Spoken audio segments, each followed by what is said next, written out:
Esto es Sonido Cultura, el sonido de la cultura nacional. ¿Ella está un poco despeinada? No. ¿Él parece un poco desvelado? Llegan para hacer Un poco sucio con Julia Rosenberg y Javier Trimboli. Nunca más a gusto en el basurero de la historia.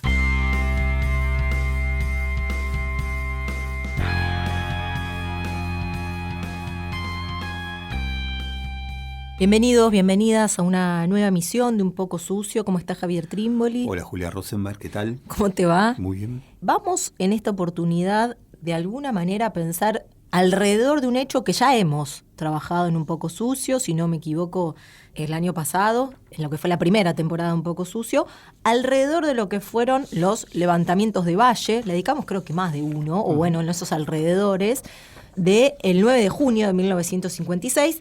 Pero hoy no lo vamos a hacer así como de lleno en ese hecho, sino que le vamos a estar dando vueltas alrededor de una narración posterior sobre ese hecho, que es nada más ni nada menos a través de Operación Masacre de Rodolfo Walsh.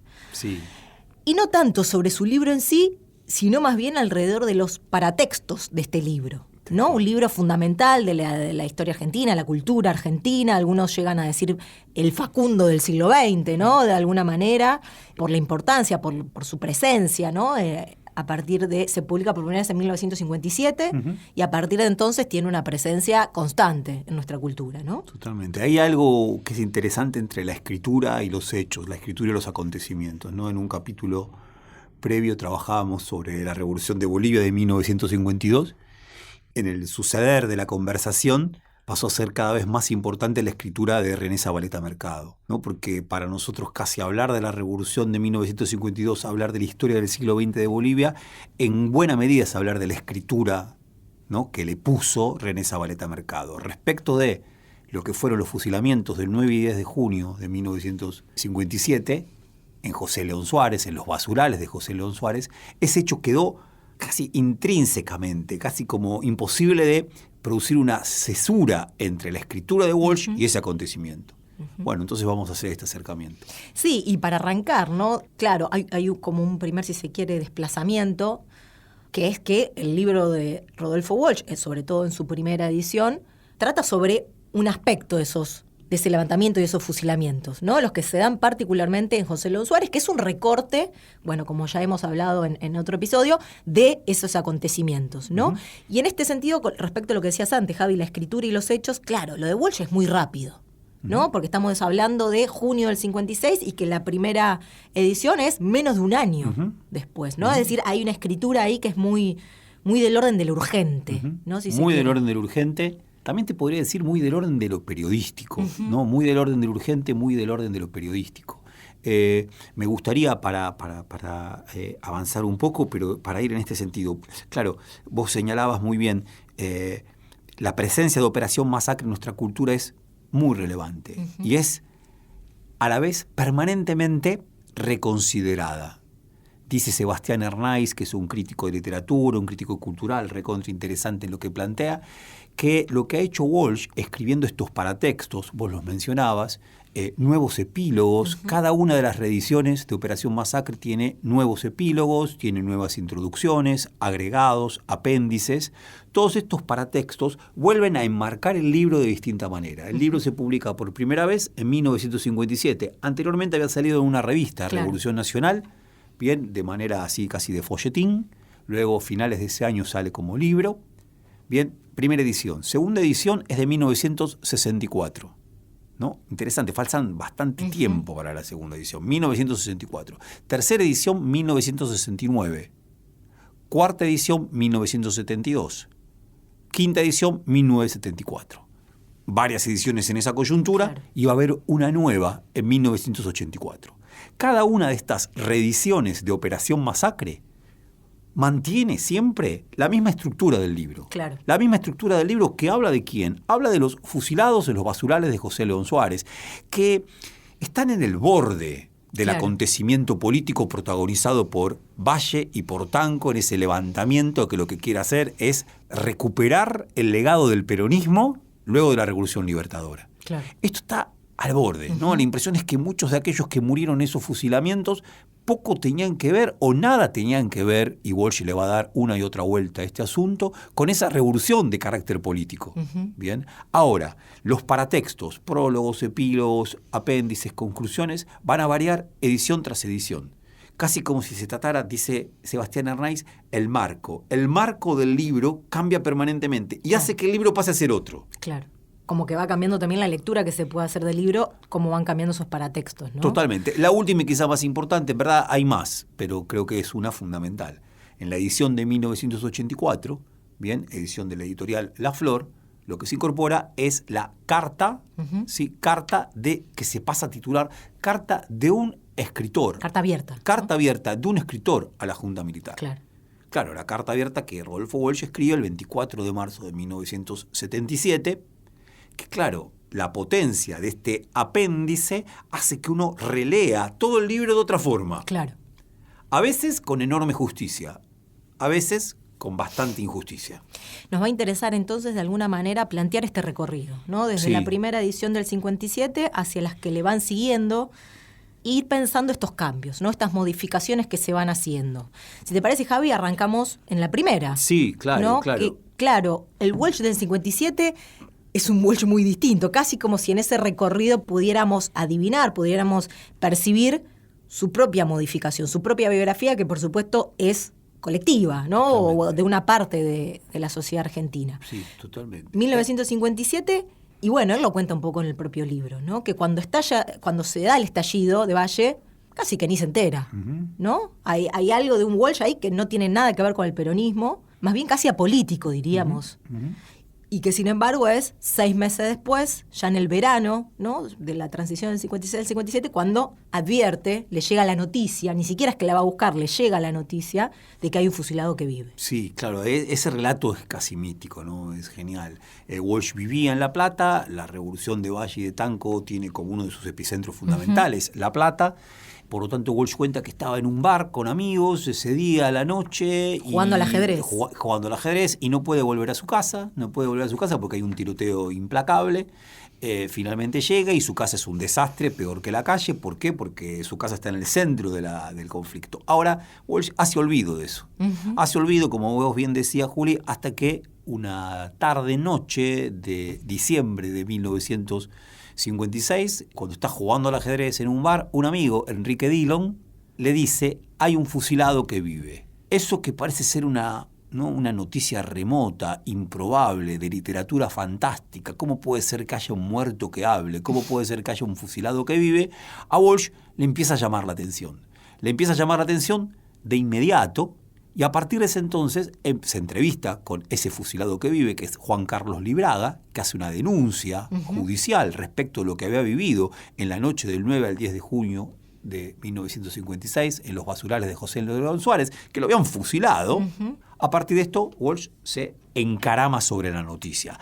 Ahora, el primer interés que tiene Walsh sobre esta noticia, yo diría así: hay muchas marcas textuales que permiten ver que ese interés que Walsh tenía en esta noticia no era un interés político. Claro. Lo primero que él dice, y esto se lo comenta Enriqueta Muniz, que fue su genial coequiper, asesora, colega, periodista también, y que lo acompañó en esta investigación, le dice: encontré al hombre que mordió el perro. Eso es lo que le dice. Tengo una flor de noticia. Tengo una noticia que va a hacer que, a lo Art, que peguemos un batacazo. No dice que peguemos un batacazo, pero más o menos. Va a hacer que nuestras noticias se quiera leer, que nuestras notas sean muy divulgadas, que probablemente nos paguen bien por nuestras notas, que haya un libro posible interesante. Walsh hasta ese entonces era un escritor de literatura policial.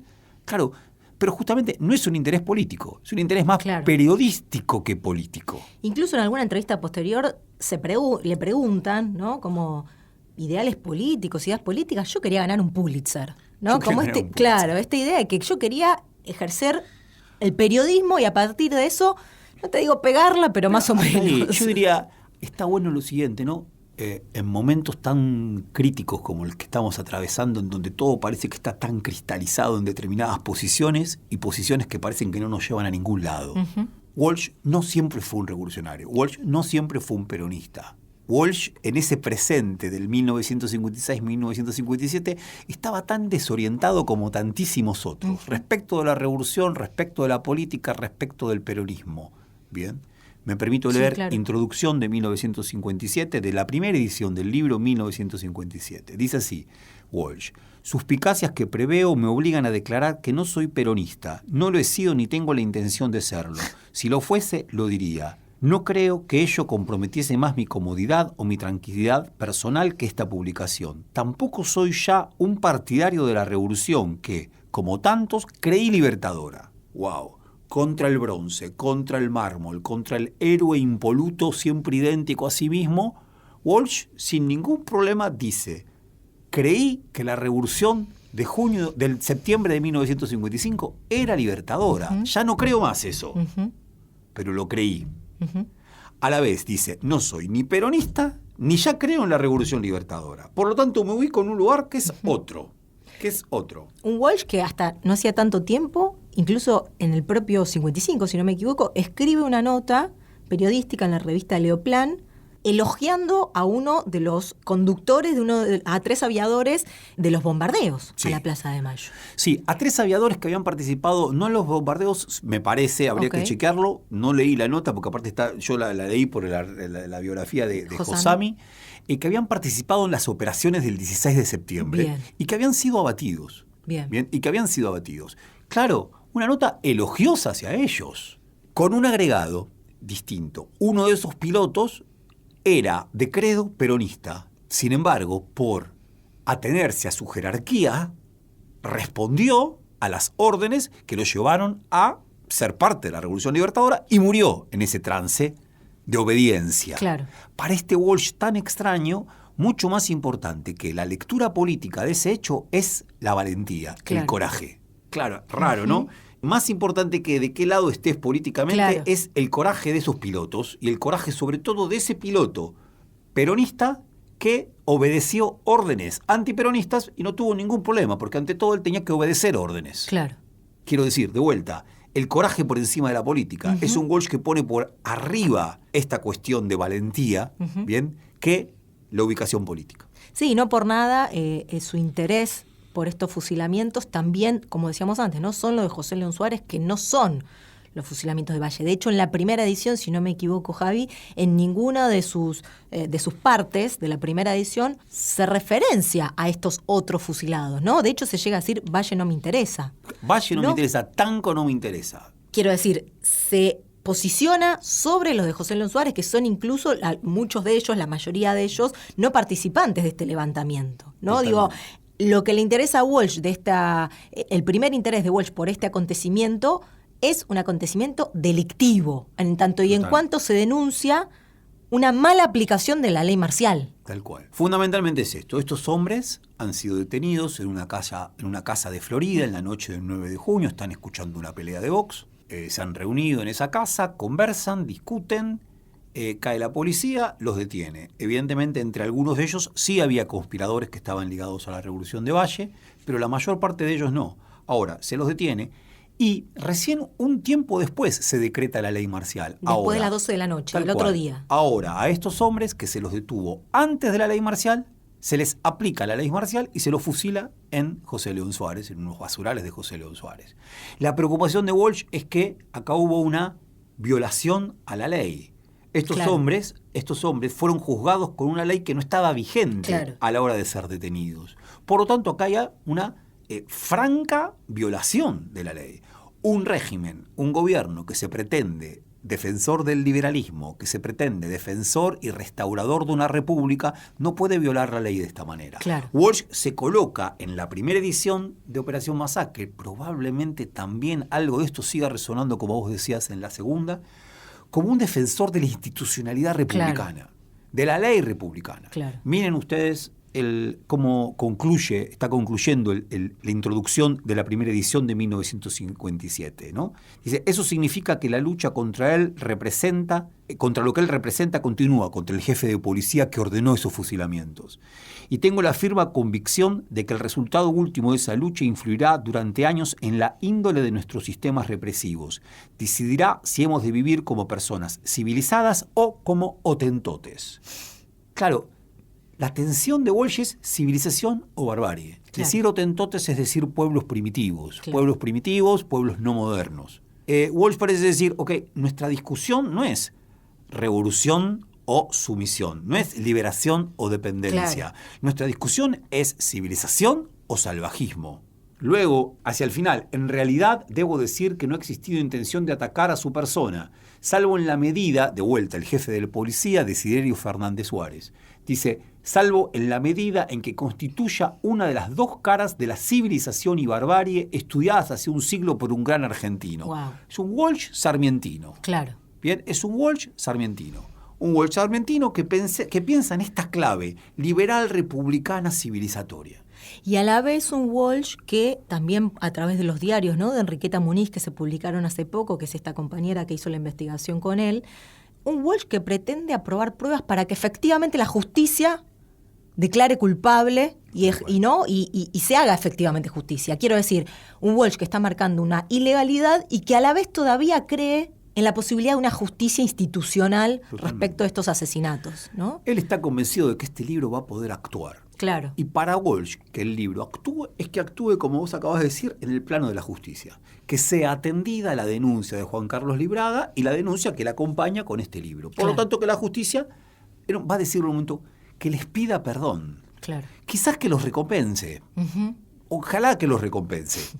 Pero que por lo menos les pida perdón. Nos hemos equivocado con ustedes. Es esto lo que persigue Walsh. Muy limitado, muy chiquito lo que persigue Walsh.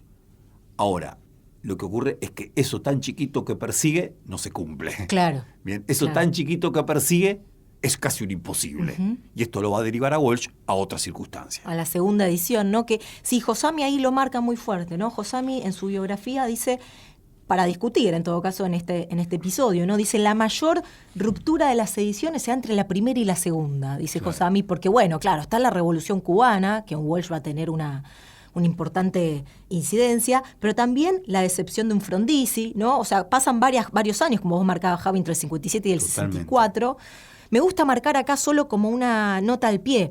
Entre un año y el otro, entre una primera edición y la segunda, escribe esa mujer. Bien. ¿Y por qué me parece interesante marcar eso? Se entrevista a Rodolfo Walsh con Mori Conning en el 61, ¿no? El cuento lo escribe en el 64, pero se entrevista con Mori Conning porque me parece que hay algo de ese cuento que de alguna manera también va en la misma sintonía que esta segunda edición de Operación Masacre, en tanto y en cuanto también hay una búsqueda de justicia respecto de este militar loco que secuestró el cuerpo de Eva, casi como si Walsh pudiera individualizar y personalizar Mirá. las injusticias, ¿no? Fernández Suárez es el Tal culpable de estos asesinatos. Mori Conning es el responsable del secuestro del cuerpo de Eva. Perfecto. Como si todavía no hubiera una creencia de que depende de humanos, ¿no?, perversos y malvados que cometen actos injustos y que todavía hay una justicia que puede operar sobre ellos. Totalmente. Bueno, eso me parece que de alguna manera va a ir transformándose. Interesantísimo. Me gustaría ir ahí, ¿no? Claro, 1964 es la edición de Operación Masacre. No sé si lo diría de la misma manera que Josami, pero me convence muchísimo lo que vos acabás de agregar a propósito de esa mujer. Es la edición del libro desilusionada. Claro. Es la desilusión política, ¿no? Si en la primera edición él está confiado de que el propio gobierno nacido de la Revolución Libertadora va a poder comportarse como un gobierno de carácter liberal, republicano, y por lo tanto va a poder sancionar a los responsables de esos fusilamientos, bien, que tienen en el jefe de la policía de la provincia de Buenos Aires, Fernández Suárez, el máximo responsable para Walsh. Walsh no escala tanto hasta Aramburu en ese momento, se queda ahí. De hecho, perdón, el primer título es Los fusilamientos de Suárez, jugando con José Luis Suárez, y claro, Totalmente. Está en ese juego plenamente. Ahora, 1964 es la desilusión. ¿Por Claro. qué? Porque la justicia no tomó cartas en el asunto, no se preocupó en lo más mínimo, incluso premió claro. bien a este jefe de la policía de la provincia de Buenos Aires, lo ascendió, no hay ningún culpable, no hay ningún responsable, nada ha reparado lo realizado, los fusilamientos, por tanto está la desilusión, ¿no? Y dice Walsh, entonces me pregunté si valía la pena, si lo que yo perseguía no era una quimera, si lo que yo perseguía no era si la justicia Claro. civil, la justicia republicana no era una quimera, si la sociedad en que uno vive necesita realmente enterarse de cosas como estas. Aún no tengo una respuesta. se comprenderá de todas maneras que haya perdido algunas ilusiones. La ilusión en la justicia, en la reparación, en la democracia, en todas esas palabras. Y finalmente, en lo que una vez fue mi oficio y ya no lo es. Releo la historia que ustedes han leído, o sea, el libro. Hay frases enteras que me molestan. Pienso con fastidio que ahora la escribiría mejor. Y termina así. ¿La escribiría? Claro. Este es el final. Genial libro. Julia, vos decías, es el Facundo del siglo XX. Ahora, en su segunda edición, el libro termina con un epílogo en donde en verdad pone en duda el libro entero. Dice, ¿volvería a escribir esto? Está como dudando, hay algo de enorme desilusión, ¿no? De enorme desilusión. Hoy, en la lengua tan fea actual, se diría que Walsh acá es tóxico y su impoliticidad lo hace ser pesimista y lo hace dudar de su propia escritura porque ha perdido ilusiones. Qué interesante, ¿no? Que haya perdido la ilusión en la justicia, en la reparación, en la democracia. Lamentablemente, cuando uno tenga que pensar su propia biografía, uno tuvo, increíble, ¿no? Después de la dictadura tuvimos fe, ilusión en la justicia, en la reparación y en la democracia. Walsh ya los había perdido. Claro. Yo casi le diría, ¿por qué recuperamos tantas ilusiones cuando ya estaban perdidas? ¿Qué fue lo que nos hizo recuperarlas? ¿La muerte de otras? ¿O contentarnos con tan poquito? Bueno, acá Walsh, que es extremo en lo que está proponiendo, el movimiento es extremo. Claro. Porque en el 57 era extrema su confianza en lo que podía la justicia, en el 64 es extrema su desconfianza. Claro. Nos vamos de este primer bloque escuchando a Los Ramones y cuando volvamos contamos por qué elegimos esta canción. Mi inglés es pésimo. ¿Lo querés decir vos? No creo que me salga mucho mejor, pero aparte, cuando comencemos el segundo bloque, vamos a contar por qué comenzamos con esta canción, I Believe in Miracles.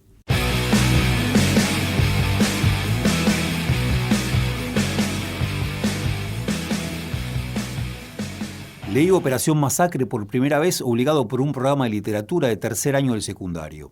Eran las vacaciones de invierno y pidieron que para la vuelta trajéramos leído Operación Masacre, El Reñidero o 100 años de soledad. Yo vivía a pocas cuadras del hoy enrejado Parque Rivadavia, así que el primer domingo de vacaciones fui a buscar los libros. Necesitaba levantar la nota. Pregunté en un par de puestos, pero me miraban, pensaban un segundo, metiendo los ojos para adentro, repasando una lista guardada quién sabe dónde, y decían que no los tenían. Al poco rato, en un puesto me ofrecían por poca plata Operación Masacre. La tapa refería inmediatamente a otra cosa. Las ilustraciones de Bam Bam, estás liquidado de redondos. Ahí está la explicación de cierta primera, inevitable empatía. Tendría 14 o 15 años, pero quería parecer más grande. Imagino que quería parecer joven, un quinceañero simulando los 16. Era domingo, empezaba las vacaciones y el parque estaba lleno de grupitos de chicos y chicas. Yo tenía en la mano un libro con la tapa de un disco y cigarrillos en una riñonera que hoy me parece horrible, pero que antes me acompañaba a todas partes. Ahí estaba mi Walkman. Todavía me acuerdo de que cuando me senté a leer el libro estaba escuchando Brain Drain de Ramones en un cassette grabado, que todavía no perdí. El punk, Los Redondos y Walsh podían empezar a ser parte de lo mismo. Elegí un banco cerca de un grupo de chicas que se fueron pronto y pasé la tarde yendo y viniendo de José León Suárez, fumando, escuchando I Don't Believe in Miracles. Se trata de un pasaje del libro de Sebastián Hernáiz. Rodolfo Walsh no escribió Operación Masacre y otros ensayos. Y me gustaba porque me parece que todos tenemos una pequeña historia con este libro, ¿no? Cómo llegamos a él. Es interesantísimo, un libro tan largo, ¿no? De tanta presencia. Me animo a decir algo tan disonante con esto porque parecía lindo lo que estaba por decir, pero Mario Firmenich cuenta en una entrevista que para él y el grupo de jóvenes que secuestran, ¿bien? Y luego fusilan a Aramburu, el libro de estudio que habían tenido para llegar a ese hecho, entre otros, pero principalmente, había sido Operación Masacre.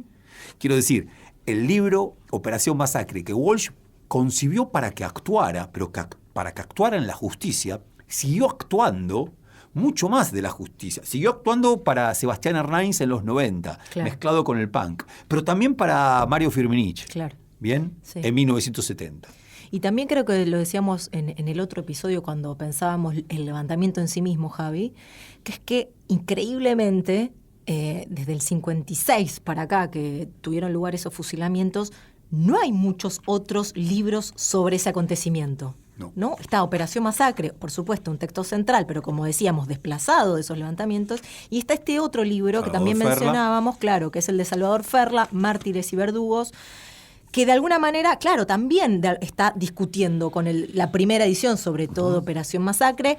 Si no me equivoco, el libro de Ferla se publica en el 64, o sea que es esa discusión. Y me gustaba esta idea que Ferla, claro, es muy crítico porque dice, una de las principales crímenes políticos de la historia argentina, Walsh lo retrata como un hecho policial, ¿no? Un poco como lo que veníamos hablando, pero llama mucho la atención que hayan sido esos dos libros escritos al calor de los hechos casi, y que posteriormente sigamos teniendo que referirnos en esos libros para pensar esos levantamientos y esos fusilamientos, ¿no? Totalmente.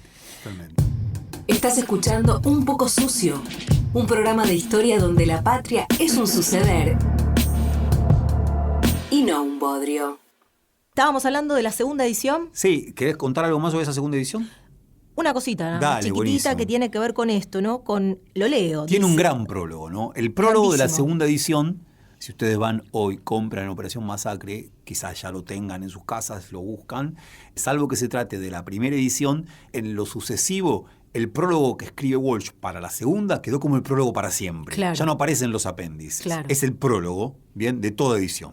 Sí, que tiene esta parte genial, la leo. Dice, tampoco olvido que pegado a la persiana, ya en la casa, Walsh, oí morir a un conscripto en la calle y ese hombre no dijo viva la patria, sino que dijo no me dejen solo, hijos de puta. Qué genial también, ¿no? La diferencia entre las dos frases. Y sobre todo lo que no dice. Lo que no dice, claro. Lo que no dice y lo que sí dice, ese contraste que produce, que por supuesto habla de que se trata de un grandísimo escritor. En la primera edición lo menciona por el nombre a este conscripto. Al conscripto, mira. Lo menciona por el nombre. Y llega a decir lo siguiente en la primera edición. Yo escribo este libro porque odio las revoluciones. Odio las revoluciones porque las revoluciones sangran y pierden la vida los más humildes. Claro. Los que están destinados a una vida ínfima. Yo no quiero que eso siga ocurriendo. Toda revolución produce eso. Wow. Eso en el 57. Y también en esta, de alguna manera, entre lo que no se dijo y lo que sí se dijo, Walsh decepcionado, ¿no? Como Totalmente. veníamos marcando. Totalmente. Este conscripto que muere solo, finalmente. Totalmente. La tercera edición, entonces, 69. Tercera edición, 69. Ahí me gustaría pensar lo que señalabas de Salvador Ferla. Salvador Ferla va al núcleo del libro. No pensó tanto en estos paratextos, que lógicamente cuando Salvador Ferla escribe todavía no estaban desarrollados. Claro. Estaban en desarrollo estos paratextos. En la edición del 69, entre otros paratextos, entre otros agregados, añadidos, Walsh suma uno que es importantísimo, que se llama Retrato de la oligarquía dominante. Es el final del epílogo de la tercera edición de 1969. Claro, de movida, diría, aparece un concepto, oligarquía dominante. Concepto que estaba por fuera del texto. Claro. Como bien vos señalabas, la acusación era hacia el jefe de la policía de la provincia de Buenos Aires. En todo caso, su desconfianza hacia la política, ya sea el peronismo, ya sea la Revolución Libertadora. Un Walsh que todavía no era el Walsh que hoy se reivindica. Bien, ahora, en 1969, el año del Cordobazo, pero la publicación es previa al Cordobazo, lo que aparece es oligarquía dominante, una clase social. Ya el problema no es de individuos sueltos, sino de una clase. Un Walsh que ya había pasado por la CGT de los argentinos, por un ejemplo. Walsh que ya estaba en la CGT Claro, de los argentinos. claro, tal cual. claro. Tal cual. Un Walsh que ya estaba en la CGT de los argentinos. Sí, me gustaría ahí citar algo, ¿no? En este retrato, ¿no? En este retrato dice, otros autores vienen trazando una imagen cada vez más afinada de esa oligarquía dominante frente a los argentinos y dominada frente al extranjero. Que esa clase esté temperamentalmente inclinada al asesinato es una connotación importante que deberá tenerse en cuenta cada vez que se encare la lucha contra ella, no para duplicar sus hazañas, sino para no dejarse conmover por las sagradas ideas, los sagrados principios y en general las bellas almas de los verdugos. No, se trata de una clase que está connotada al asesinato. Claro, de repente, un Walsh que piensa lo que ocurrió en José León Suárez como un error, como un equívoco, como un jefe de policía autoritario, abstruso, etcétera, etcétera, a pensar a una clase que está destinada al asesinato político, que no puede moverse por fuera de eso. Una clase, por supuesto, que sigue existiendo entre nosotros. Claro. Digo, quizá hoy sí está, uno podría decir, embadurnada de nuevas sagradas ideas, pero sigue estando. Walsh acá dice, no hay nada de qué sorprenderse. Claro. No hay nada de qué sorprenderse. Pero el desplazamiento hacia la clase me parece que es notable acá, ¿no? Walsh que todavía no es militante revolucionario. Totalmente. Todavía no. A ver, a uno diría, si uno pudiera fichar, ahí quizás está por incorporar a la FAP. Claro. Por incorporar a la FAP. Una definición contundente en este retrato de la oligarquía dominante. Dentro del sistema no hay justicia. Claro. No está, es interesante, entre el 64 y el 69, ¿qué pasó? Historiadores de las ideas, historiadores de la cultura podrían decir, lo que pasó entre otras cosas fue Onganía. Si ya para Walsh la creencia en que el sistema republicano liberal podía hacer justicia estaba en crisis, el 66 y la dictadura de Onganía ya está. Tira por tierra toda esperanza en que el sistema político argentino se regenere de manera democrática. También su vínculo con Cuba, ¿no? Empieza a ser mucho más asiduo, el asesinato del Che Guevara. Me parece que ahí como que rápidamente, en muy poco tiempo, hay una serie de acontecimientos que claro, con el Cordobazo a posteriori va a terminar. Con el Cordobazo, con la experiencia de la CGT de los argentinos, claro. con Raimundo Ongaro al frente de la CGT, claro. Bien, con esas luchas, con su investigación sobre que da a la luz el quién mató a Rosendo. Claro. Bien, por lo tanto, es todo ese proceso que efectivamente lo hace pegar este giro, hasta decir esto, ¿no? Bueno, que hay que sostener esto, ¿no? Dentro del sistema no hay justicia, por lo tanto, habrá que buscarla del otro lado. Claro. ¿Cómo se buscará la justicia si dentro del sistema no está? Claro. Ahí tenemos ya sí la cuarta edición, ¿no? Sobre la cual también queremos detenernos un poquito, pero entre una y la otra tenemos la película, claro, ¿no? De Cedrón, dirigida por Cedrón, que se basa en realidad Walsh trabaja en el guión, pero claro, la base es el libro. Claro, la base es el libro y lo que hace Walsh es incorporar parte del guión a esta tercera edición. Cuarta, la del 72, perdón, me confundí. Escuchamos un audio de la película. Por favor, dale. Gavino se asiló a la embajada de Bolivia. Posteriormente lo hicimos Benavides y yo. Los tres escapamos corriendo aquella noche. Díaz también se salvó. Nunca supimos cómo. Regresé de Bolivia 8 meses después aproximadamente. En poco tiempo estaba preso y conocí la tortura. Mentalmente regresé muchas veces a este lugar. Quería encontrar la respuesta a esta pregunta. ¿Qué significaba ser peronista? Tardamos mucho en comprenderlo a fondo. En darnos cuenta que el peronismo era el eje de un movimiento de liberación nacional que no puede ser derrotado. Y el odio que ellos nos tenían era el odio de los explotadores por los explotados. Muchos más iban a caer víctimas de ese odio en las manifestaciones populares, bajo la tortura, secuestrados y asesinados por la policía y el ejército, o en combate. Pero el pueblo no dejó nunca de alzar la bandera de la liberación. La clase trabajadora no dejó nunca de rebelarse contra la injusticia. El peronismo probó todos los métodos para recuperar el poder, desde el pacto electoral hasta el golpe militar. El resultado fue siempre el mismo: explotación, entrega, represión. Así fuimos aprendiendo. De los políticos solo podíamos esperar el engaño.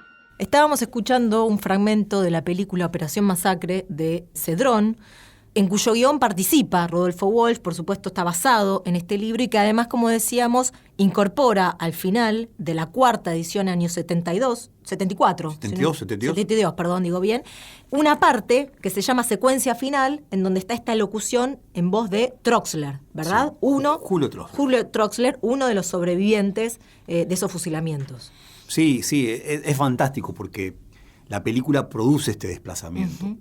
La película está narrada en una primera persona, y esta primera persona es la de Julio Troxler. Ya no la de Walsh. Ya no la de Walsh, sino la de Julio Troxler, como que se trasvasa, ¿no? Uh-huh. Se trasvasa el testimonio. Ya no es el testimonio de Walsh, sino que es el testimonio de Julio Troxler. El periodismo queda de lado, podríamos decir de El alguna periodismo manera. queda de lado. Dice muy interesantemente Sebastián Hernández, Walsh empezó preguntándose qué era el periodismo a propósito de su investigación sobre los fusilamientos de José León Suárez. En la primera edición. En la primera edición. Claro.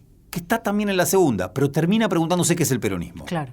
Ese sería el movimiento. De qué es el periodismo a qué es el peronismo. Y acá la voz la tiene Julio Troxler. Claro. Julio Troxler, que había sobrevivido a los fusilamientos, es uno de los fusilados que vive, es uno de los muertos que habla, que va a ser protagonista en esta película, que tiene tantísimo de documental y de denuncia, y que va a ser asesinado por las 3A en 1974. Claro. Luego de que, durante el peronismo, sea jefe de la policía de la provincia de Buenos Aires. Y, finalmente, lo asesina la 3A. Quiero decir, sobrevive a un fusilamiento y no sobrevive a otro. Claro, todo esto es lo que enriquece y complejiza la película. Cuando Walsh introduce este texto de la película, esto mismo que escuchamos. En verdad tienen diferencias el guión, porque, seguramente improvisaron algo en el momento de la filmación. Walsh dice, para mí esto es definitivo. Claro. Le da su sentido último, Su ¿no? sentido Creo que último, tal cual, mucho más lindo como lo planteas vos, como lo dice él. Su sentido último. Claro, mi impresión es esta, la sobrevida tan larga que ha tenido Operación Masacre es porque es un libro que se sigue reescribiendo, que no se termina nunca de estabilizar, que tiene una cantidad de contradicciones en su interior que, lejos de ser problemas en sí mismas, esas contradicciones son los que le da vitalidad al libro, esas contradicciones. Que el libro esté acompañado por estos paratextos tan contradictorios entre sí, lo hace mucho más vivo. Totalmente. Y además del agregado en esta cuarta edición de la parte de la película, también hay un apartado muy importante que es Aramburu y el juicio histórico, ¿no? Donde de alguna manera retoma el asesinato de Aramburu del 70, del que vos mencionabas antes, que Firmenich había dicho que, claro, para llegar a eso, Operación Masacre había sido un texto clave, ¿no? Totalmente. Donde acá ya sí claramente hay una línea histórica, ¿no? O sea, pone en una misma, si se quiere, parábola los fusilamientos del 56 con el asesinato de Aramburu. Totalmente. ¿No? Totalmente. Son 15 años que separan, 14 años que separan una cosa de la otra, pero forman parte de lo mismo. Forman parte de lo mismo. Acá, por supuesto, ya habla de Valle, ya habla de Tanco, son todos los fusilados. Él en un momento va a decir, cuando yo me vi obligado o sea, solamente presté atención en José León Suárez, va a decir, no fue una cuestión táctica, sino que eran mis límites políticos. Eran no tuve mis límites. Encuadre histórico. No tuve encuadre histórico. Me faltó el encuadre histórico. ¿No? Y acá, sobre el juicio de Aramburu, es notable, ¿no? Porque miren la cuestión, ¿no? Aramburu y el juicio histórico. Ya que la justicia de la República no lo castigó, la historia sí lo va a castigar. Impresionante. Y la historia lo castiga en la mano del pueblo peronista. Pueblo peronista que no lloró su muerte. Claro. Lo va a prolongar muy fuerte, sino que más bien levantó los cargos en contra de él. Los cargos fundamentales tenían que ver con los fusilamientos del 9 y del 10 de junio de 1956, tanto en José León Suárez como en la penitenciaria de Buenos Aires, como en la Ciudad de La Plata, etcétera, etcétera, ¿no? Y algunas definiciones que me parece que son tremendas, ¿no? Miren cómo caracteriza a Aramburu, ya por supuesto ligándolo con Lavalle, asesino de Dorrego, con Salvador del Carril, con Américo Scioldi, que había dicho en ese entonces que se había terminado la leche de la clemencia, etcétera, etcétera. Dice así, ejecutor de una política de clase cuyo fundamento, la explotación, es de por sí antihumano, y cuyos episodios de crueldad devienen de ese fundamento como las ramas del tronco, las perplejidades de Aramburu, ya lejos del poder, apenas iluminan el desfasaje entre los ideales abstractos y los actos concretos de los miembros de esa clase. El mal que hizo fueron los hechos, y el bien que pensó, un estremecimiento tardío de la conciencia burguesa. Aramburu estaba obligado a fusilar y proscribir, del mismo modo que sus sucesores hasta hoy se vieron forzados a torturar y asesinar por el simple hecho de que representan una minoría usurpadora que solo mediante el engaño y la violencia consigue mantenerse en el poder. Wow. Bien. Yo diría, a mi entender, hay como picos de verdad. Venimos rodeando mucho los 70 con Rodolfo Walsh, con Roberto Carri. Se llegó a picos de verdad, insoportables. Nuestra sensibilidad postdictatorial, nuestra sensibilidad siglo XXI, nuestra fragilidad siglo XXI, no soporta estos picos de verdad, que son altísimos, dificilísimos. Ya, el odio, ¿de dónde procede el odio? El odio procede de un sistema. La comaquinización que produce el capitalismo no puede sino producir formas de odio más o menos banales, formas del mal más o menos banales. Bien. Bueno, acá está planteado, dicho. Casi como decía, ¿hay algo que corregirle a esto? Claro, el problema es que terminó mal. Claro. Pero tendríamos algo que corregirle. Claro. ¿Puedo leer cómo termina? Por favor. 15 años después será posible hacer el balance de esa política. Un país dependiente y estancado, una clase obrera sumergida, una rebeldía que estalla por todas partes. Esa rebeldía alcanza finalmente a Aramburu, lo enfrenta con sus actos, paraliza la mano que firmaba empréstitos, proscripciones y fusilamientos. Me gustaba esta parte porque de alguna manera si esos fusilamientos en la primera edición eran incluso recortados dentro de otros fusilamientos, acá ya los pone en trama incluso con los empréstitos. Totalmente. ¿No? Es decir, como de alguna manera esto que vos estás diciendo, ya es un sistema el que está denunciando acá, ¿no? Económico, político, social, cultural. No son un par de fusilados, ¿no? Es todo un sistema. Pablo, Juli. Nos queda una edición más. Nos queda una edición más que, claro, también es parte de un problema, ¿no? Sí, la del 84, totalmente. que vos mencionabas, Javi, al comienzo. Claro, se le hacen agregados, que es esta carta abierta, pero también, y esto lo digo solo desde mi propia edición, que es la edición del 84, Ediciones La Flor, donde ese apartado que vos mencionabas antes, de retrato de la oligarquía dominante, ya no aparece. Tremendo. ¿No? Es decir, como si al Walsh post-dictadura se lo hubiese amansado de alguna manera, ¿no? Sí, sí. Hubo un intento, ¿no? Hay un intento, incluso la manera de nombrar a esa carta abierta tan fundamental, porque es la primera pieza crítica hacia la dictadura, hecha de un coraje civil enorme, para usar las mismas expresiones que usa Walsh, al referirse a aquellos editores nacionalistas, no socialistas, que se animaron a publicar las primeras denuncias, ¿bien?, que luego serían Operación Masacre. Enorme coraje civil, pero sí, claro, al nombrar esa carta de un escritor, carta abierta de un escritor, y se borra el revolucionario, se borra claro. el peronista, ¿no? Se borra el revolucionario, se borra el peronista. La Primavera Democrática se lleva bien con esa carta porque es la carta de un hombre de letras, porque es la carta de un escritor, no porque es la carta de un revolucionario que había escrito estas otras cosas. Claro. Por tanto, se entiende que el retrato de la clase dominante, de la oligarquía dominante, quede de lado. Claro. Bien, porque acá hay una nueva lengua que aparece. Y de alguna manera también, creo que esto también lo dice Sebastián Arnaiz, corregime Javi si me equivoco, pues yo no lo leí, pero claro, con el paratexto de la carta abierta en Operación Masacre, quitándole lo del retrato de la oligarquía dominante, se pueden leer los fusilamientos de 1956 más en línea con la última dictadura que con los años previos, que con los 70, digamos. Totalmente. ¿No? Se puede leer, yo diría así, se puede leer todo en clave dictadura, pero no todo en clave antiperonismo. Claro. O sea, digo, los fusilamientos del 9 y el 10 de junio de 1956 son fusilamientos antiperonistas, claro. Brutalmente antiperonistas. Releídos bajo la lógica de la carta abierta de un escritor a la Junta, todo es parte de un mismo autoritarismo. Delitos de lesa humanidad. Ahí está, todo es parte claro. de eso. Y a la vez también otro mito más, y Martín Cohen hace acá una observación muy interesante. La Primavera Democrática se convence de que Rodolfo Walsh fue desaparecido por haber escrito esta carta a la Junta. Claro.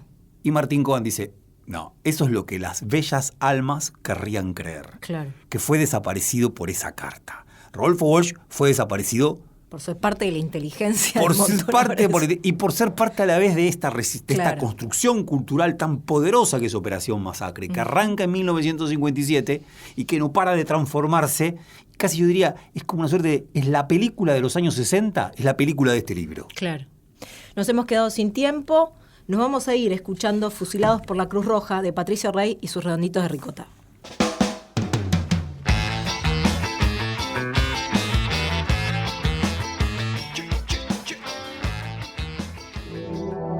Fue una producción del Ministerio de Cultura.